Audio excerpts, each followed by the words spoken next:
জামশেদপুর সিরিজের এটি হলো লাস্ট পার্ট। সকালবেলা আমি রেডি হয়ে একটু মোবাইলে নিজের ক্লিপিংস নিচ্ছিলাম, তার সাথে সাথে সকালটা কেমন আমাদের হোটেল থেকে দেখাচ্ছিল সেটাও একটু আপনাদের সাথে শেয়ার করলাম। তারপরে বেরিয়ে পড়লাম। আমরা ফার্স্টে যাব চান্ডিল লেক। ম্যাঙ্গো এরিয়া থেকে আমরা রওনা দিলাম চান্ডিল লেকের দিকে। আমাদের হোটেল থেকে চান্ডিল লেকের ডিস্টেন্স ছিল প্রায় 32 কিলোমিটার, দেখাচ্ছিল 45 মিনিট লাগবে যেতে। হাতে সময় নিয়ে সেরকমই আমরা সকালবেলা 10টা নাগাদ বেরিয়ে পড়েছিলাম। রাস্তায় জানতাম যে জ্যাম হবে, যেখানটা আমরা ছিলাম সেইটা একটা লোকালয়ের মধ্যে ছিল, তাই সেই রকমই আমরা বেরিয়েছিলাম। কিন্তু যত দূর গেলাম ভিড় তত কমতে থাকলো, আর দুই ধারে দেখতে পেলাম অপূর্ব এই সবুজ ঘেরা যত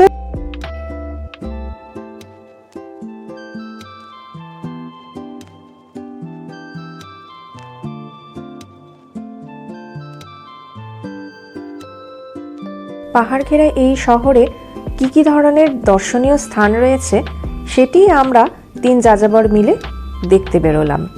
চলুন এগোই। বেশ কিছুটা যাওয়ার পর আমরা দেখলাম একটি জায়গাতে প্রচুর মানুষের ঢল এবং এরকম গাড়ির লাইন লেগেছে। সামনে গিয়ে দেখতে পেলাম এটি হলো এখানকার জয়দা শিব মন্দির, যে মন্দিরেও আমরা আসবো ভেবেছিলাম, কিন্তু এত ভিড় দেখে আমরা আর সেই মন্দিরে যাওয়ার কথা চিন্তা ভাবনা করিনি। আসলে সেই দিন ছিল শ্রাবণের শেষ সোমবার, তাই এত ভিড় ঠেলে আমরা এগিয়ে গেলাম চান্ডিল লেকের দিকে। এটি হলো চান্ডিল লেকের মেন দরজা, মেন গেট যাকে বলে। সেই গেট পেরিয়ে আমরা এগিয়ে চললাম সামনের দিকে। আর দূরে যে একটা ব্রিজ মতন দেখা যাচ্ছে, সেই ব্রিজ পেরিয়েই যেতে হবে চান্ডিল লেক। আর বাঁ দিকের রাস্তাটাই চলে গেছে, বাঁ দিকে এই যে রাস্তাটা ঢুকে যাচ্ছে সেটি হলো চান্ডিল ড্যাম। দেখালাম আপনাদের চান্ডিল ড্যাম। চান্ডিল ড্যাম দেখার পর আমরা এই ব্রিজ পেরিয়ে এখন সোজা চলে যাচ্ছি চান্ডিল লেকের দিকে।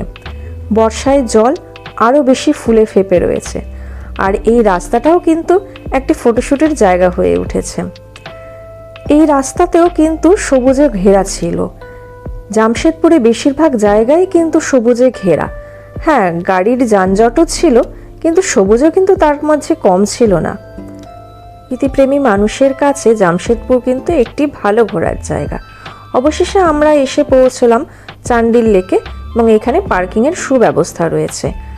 নেমেই সামনে এগোতে দেখি এখানে স্থায়ী অস্থায়ী অনেক দোকান রয়েছে। এইখানে ব্রেকফাস্ট থেকে ডিনার সবটাই করা যাবে, না ডিনার নয়, সরি লাঞ্চ। আর এখানে সুলভ শৌচালয়ও রয়েছে। এইটি হলো চান্ডিল লেক, অপূর্ব বিস্তৃত একটি জলরাশি। আর এখানে বোটিংয়ের ব্যবস্থাও রয়েছে, নানা রকম প্রাইজের বোটিং আছে। আমরা আর বোটিং করিনি, আমরা চারপাশটা ঘুরেছি। এইখানে একটি উঁচু ঢিপি, মানে ওই পাহাড়ের মতনই জায়গা যেখানে অপূর্ব বিস্তৃত গাছও রয়েছে, তার মাঝে আমরা কিছু ফটোশ্যুট করলাম।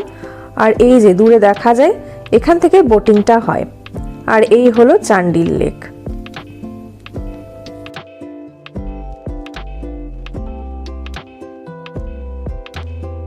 লেক দেখার পরে এখানকার একটি স্থায়ী দোকান থেকে আমরা এই মশলা মুড়ি কিনে খাই। খুব ভালো ছিল, চানাচুর বাদাম ছোলা মাখানো একটি মশলা মুড়ি, ভীষণই ভালো ছিল। 20 টাকা দাম ছিল। আপনারা যারা ঘুরতে আসবেন এখান থেকে কিনে খেতে পারেন। চান্ডিল লেক দেখার পর আমরা চলে গেলাম Dalma wild life স্যাংচুয়ারিতে। Dalma wild life স্যাংচুয়ারির এটি হলো মেন গেট। এইখান দিয়ে আমরা ঢুকে চলে গেলাম দেখতে। এর কোনো এন্ট্রি ফিজ নেই, এবং এইখানে যে দেখার মতনও বিশেষ কিছু আছে তা কিন্তু নয়। ওই 2-4টে হরিণ রয়েছে, এইটুকুনি। আর এইখানে থাকার কয়েকটা ঘর রয়েছে, সেগুলোও দেখাবো।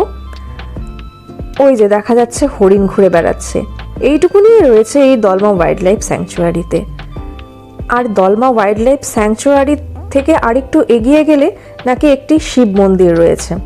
আমরা সেইখানে আর যাইনি, আজ সেইখানেও প্রচুর ভিড় ছিল। এই হলো সেই ঘরগুলো যেখানে থাকার ব্যবস্থা রয়েছে। আপনারা যদি কেউ থাকতে চান এখানে থাকতে পারেন। ভিডিওটি আজ এইখানেই শেষ করছি। ভালো লাগলে লাইক শেয়ার সাবস্ক্রাইব করে দেবেন চ্যানেলটিকে, সঙ্গে থাকবেন।